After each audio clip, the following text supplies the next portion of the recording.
Hi there, welcome to the Bud Metheny Baseball Complex, another edition of Extra Innings with Chris Finwood. I'm Ted Alexander, glad to be joined by the coach. Otherwise, we wouldn't be able to have the Chris Finwood show. Coach, 400 wins surpassed this past week. Congratulations. Thank you, Ted. Thank you. Carl reminded me we got our 300th against Rice a few years ago down there.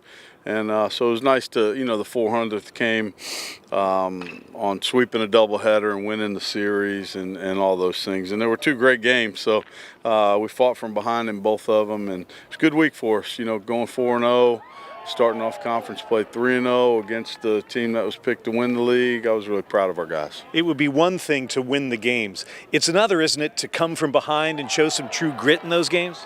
It is, and, when you consider who we did it against, game one, they're up 5-3, and they got their All-American closer guy that's going to be a first-round draft pick on the mound, and our guys just fought them tooth and nail. We were really pesky about it and scrappy, and got a couple hits, stole a couple bases, moved up on a couple errors. We just took advantage of what they gave us. And we didn't give them anything. That was the difference in the series. They made a couple errors and we didn't. When you think about going 4-0 in this week at this time of the season, this is the time you want to start playing well, and mission accomplished with that.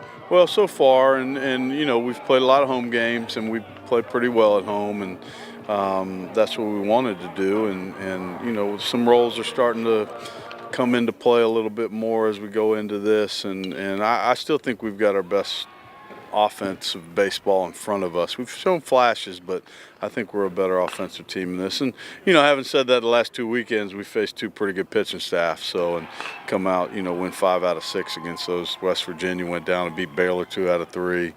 They're very good, and then Rice's pitching's always as good as there is in our league. So it's a good start for us. Speaking of pitching, Johnny Wilson, not too bad for that frosh.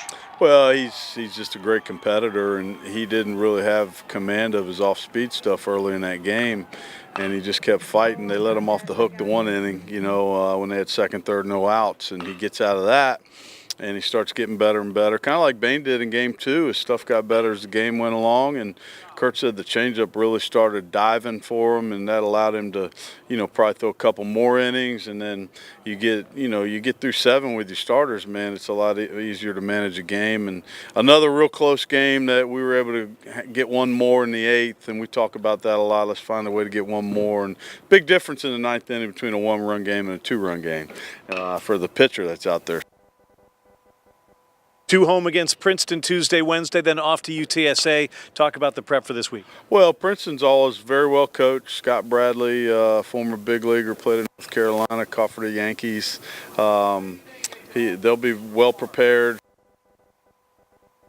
One starter this weekend and missed a start, so he'll be good.